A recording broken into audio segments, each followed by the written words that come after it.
Good evening and welcome to the WDSU News Hot Seat. I'm Travers Mackle. Tonight we continue our debates, and it's a big one. The race for District C, that seat currently held by incumbent Freddie King. He has drawn 3 challengers. 2 are here tonight. This is a very large, diverse district spanning both the East and the West Bank and including prime neighborhoods like the French Quarter. So let's introduce you to the candidates. They are Kelsey Foster, a Democrat. Thanks for being here. Jackson Kimbrell, a no-party candidate, thank you, and the incumbent, Councilman Freddie King III. We're going to let you all make a quick opening statement. You have 30 seconds. We are going to go alphabetically, so Ms. Foster, you start us off. Hello, my name is Kelsey Foster, and I am running to be your next District C City Councilwoman.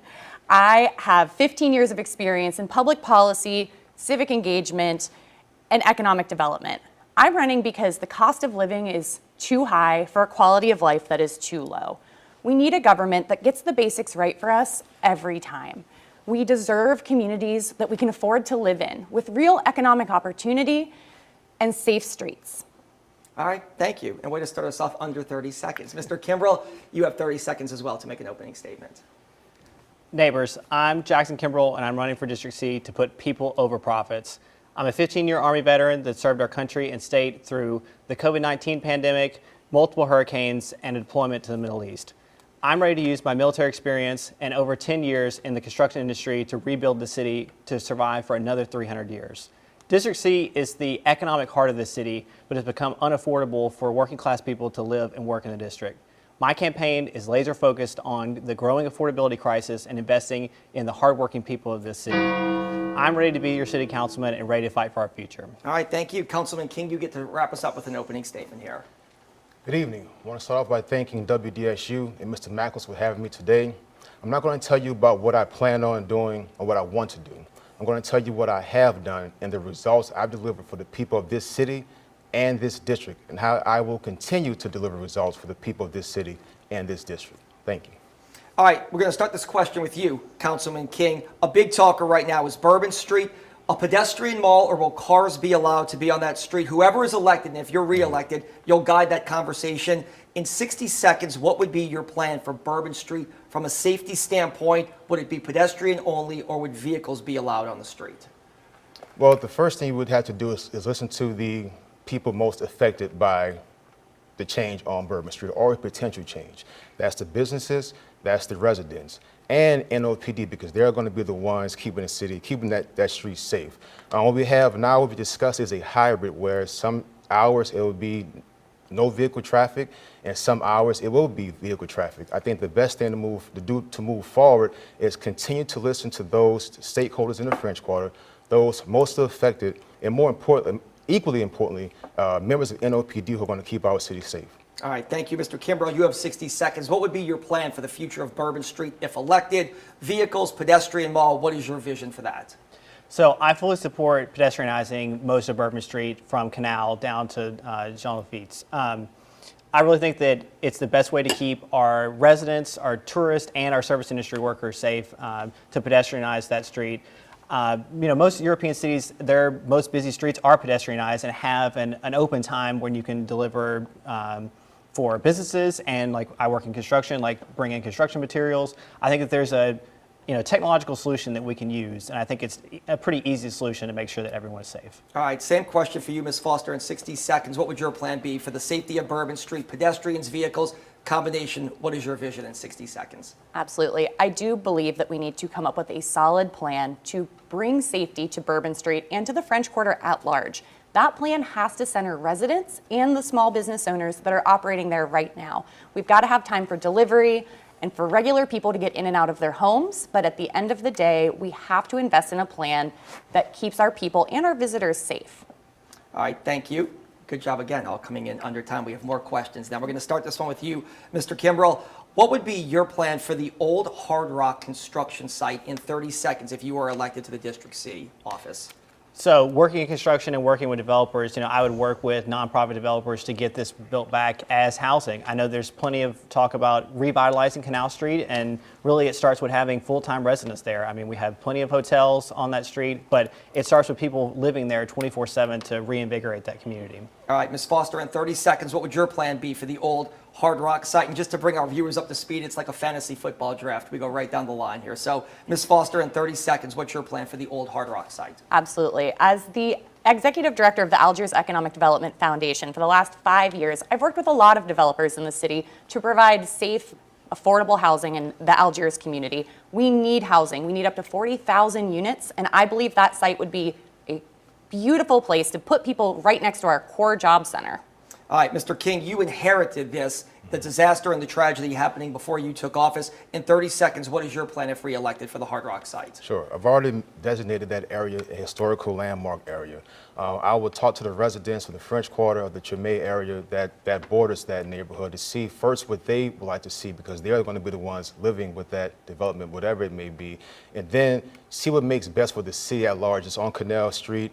Canal Street is a vital part of the city, so we want to make sure whatever goes there would be best for the entire city. All right, we're going to start this question with you, Ms. Foster. In recent weeks, we had two horrific tragedies, two bike accidents in the St. Claude area. In 30 seconds, what is your plan for better bike lane safety across District C? Absolutely. I want to be clear that for me, supporting safe streets is not a new policy. This is something I've supported as a community leader for many years. For 2 years, Safe Streets advocates have been asking for the St. Claude safety study. In that time, 3 people have been killed. This inaction is a choice, and it is killing us. We must invest in safer streets. All right, Mr. King, I know this has been an issue that has been before the council recently. Yes. What would be your plan if reelected for bike paths all across District C, but really in that St. Claude corridor? Sure. It's definitely important that we have safer streets on St. Claude. That's why I had a meeting last week. Well, 2 weeks ago, we bought DOTD, we bought Bike Easy, we bought members of the state legislative committee to determine what's the best step moving forward. And we all realize that one is Highway 46, a state highway. So the city we have pushed the state to make that area safer. I introduced a resolution yesterday to encourage and push DOTD to make that area safer as soon as possible. All right, and Mr. Kimbrell, same thing in 30 seconds. What is your plan for the St. Claude corridor and really bike lanes all across District C? So, the pending tragedies that we have really highlighted that we need a fully segregated bike lane on St. Claude. And I mean, all over the city. I'm a cyclist and have been dumped off on the streets that are supposedly low traffic areas, but I'm interacting with motorists, in a close proximity, and I think that it's something that we have to connect up completely through the city, not just through District C, but we need to relook at the plan and create a fully connected bike lane system. All right, we're going to come back to the French Quarter, the Marigny, and the Bywater, but let's jump across the river and talk Algiers because it's such a crucial part of the district. Mr. King, we're going to start this with you. If you were elected in 30 seconds, what is your plan to make General de Gaulle a thriving business corridor once again? Well, Travis, I'm not going to tell you my plan. I'm going to tell you what I've done. So we have started the demolition of de Gaulle Manor, which is the largest piece of blight in Algiers. That is happening and will continue to happen. I'm also in talks with restaurateurs to bring restaurants on de Gaulle. That's actually under construction. So again, not what I plan on doing, not what I think should be done, but what I am doing is already making de Gaulle a more economic hub of the city. All right, Mr. Kimbrell, same question. I'm going to harken back to the days here. I remember General de Gaulle back in the day. My dad used to work at Lakewood Country Club when it was there. What would be your plan in 30 seconds to revitalize General de Gaulle and bring more businesses to that area if elected? So, I mean, we need to invest in transit in that area. I know there's plans for the bus rapid transit system that's supposed to connect both the east and at Algiers.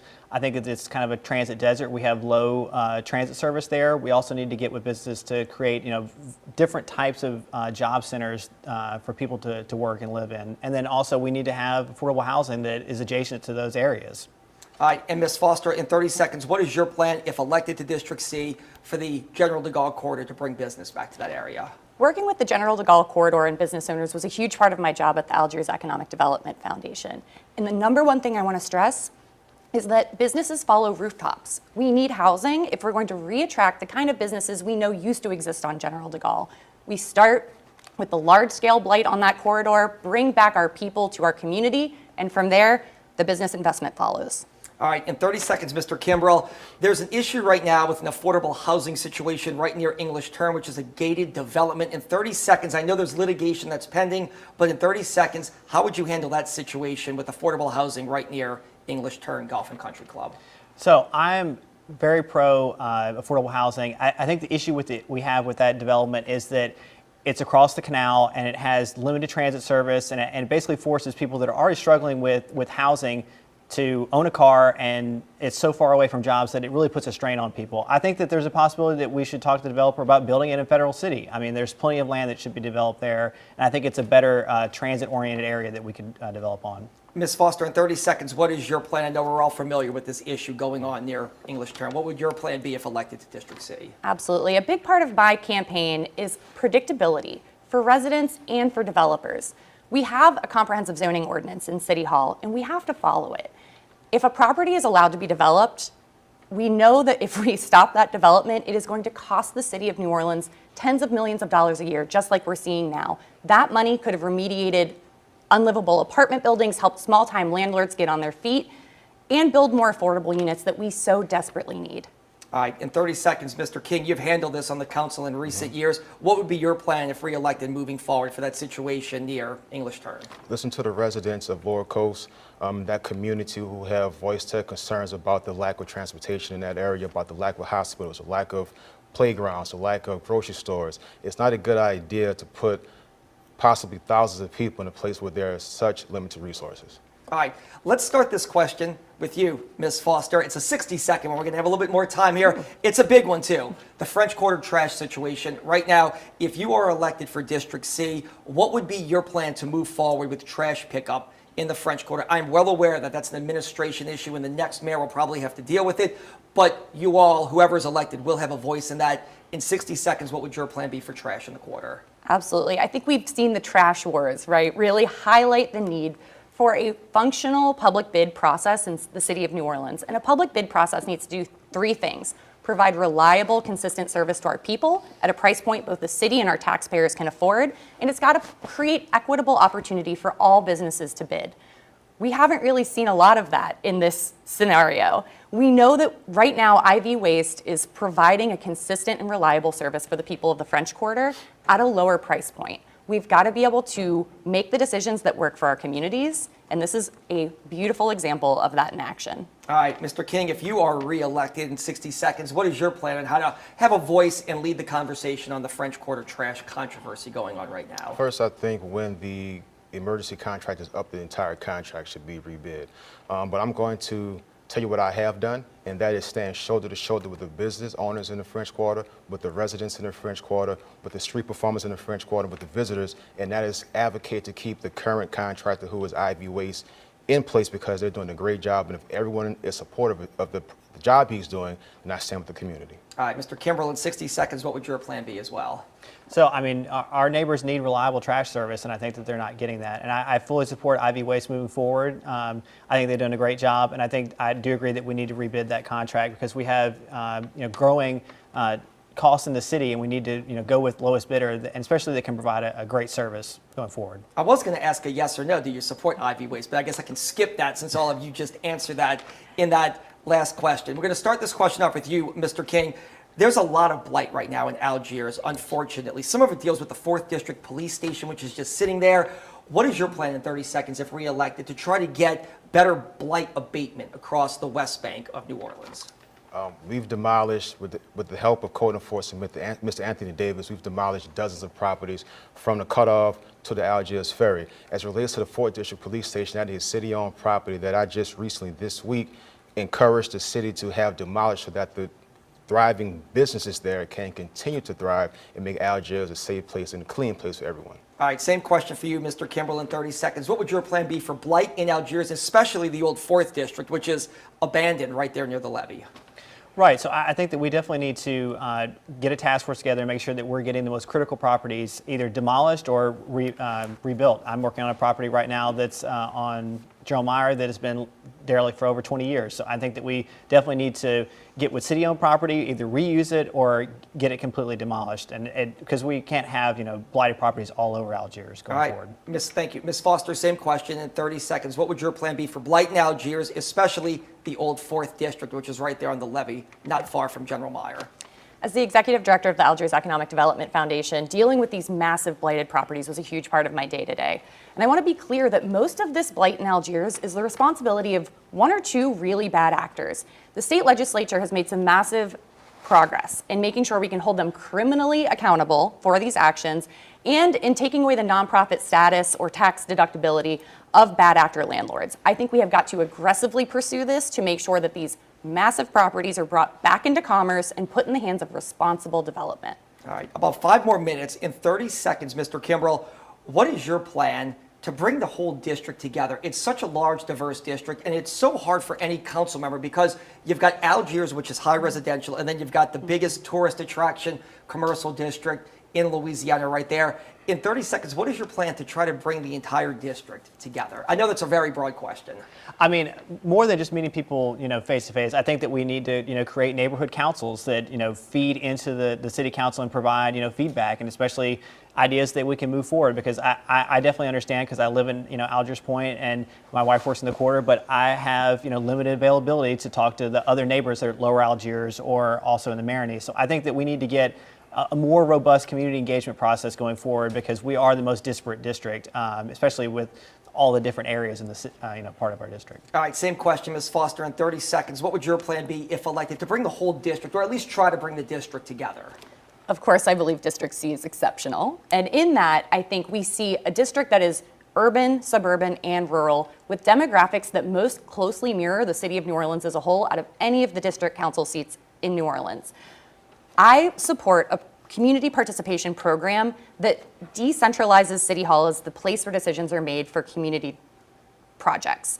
We know that 2 minutes in front of a microphone at a public hearing just isn't working for a lot of people in New Orleans. We've got to have more opportunities to meet people where they are, to hear what's going on, and to help them feel engaged in their city decision-making process. All right, same question, Mr. King. If you are reelected in 30 seconds, what is your plan to try to bring the whole district together as a whole? Travis, I'm already doing that once again.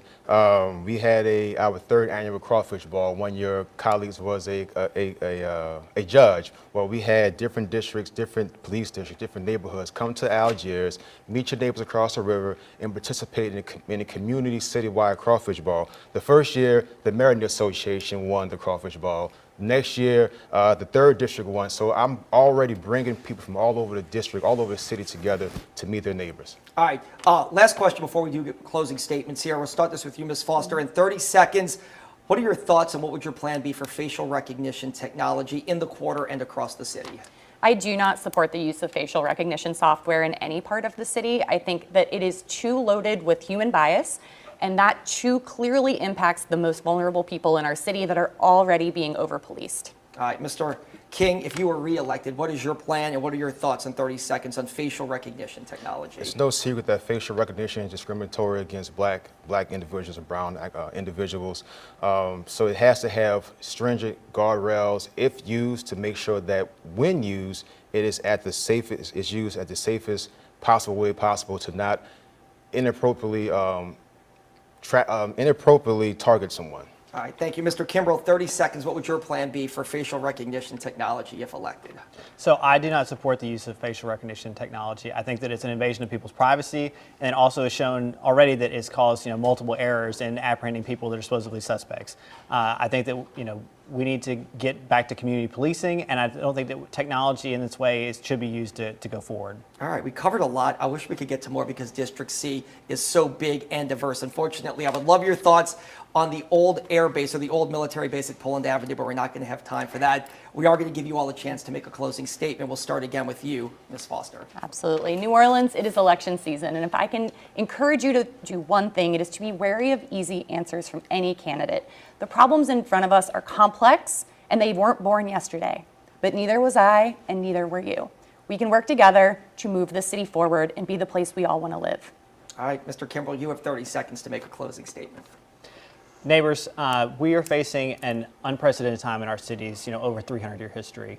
We have to come together with innovative solutions and find ways to solve these mounting crises that we have in our city. I'm a fighter. I've worked with multiple disparate districts and places through our country and through our state to bring innovative solutions that we can all come together and provide something that works for everyone.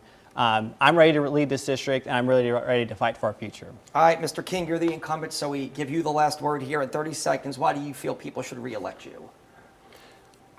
Over 20 years, nothing has been done with the Bywater Naval Station. Under my leadership, we finally have development. Over 100 blighted properties demolished throughout the district. Algiers now has its first indoor swimming pool. Algiers now has a newly renovated $5 million baseball stadium that's the home of Xavier University's men's and women's baseball and softball teams. Bulk transfer station, first time in the entire city under my leadership. Save the parklets in the Merity and in the Bywater under my leadership. Fighting to save the second line culture which birthed and Tremay in District C. The French Quarter is as clean as it's ever been. In crime, the crime stats in this city are at a historical low rate, all under my leadership. District C, you have a proven leader in me, Freddie King III, and I have proven to deliver tangible, real results. All right, thank you, Councilman King, Mr. Kimbrough, Ms. Foster. We appreciate your time. That's all the time that we have. You can see this entire segment of the Hot Seat starting Monday morning on WDSU.com. And Travers, there is a fourth candidate in this race, Elliot Barron, a member of the Green Party. He couldn't attend the debate, but sent us a statement which reads in part, "This campaign is about representation, sustainable development, and positive vibrations." Elliot S. Barron is for public health and public wealth, green jobs, green energy, and green transportation. And remember, Election Day is October 11th.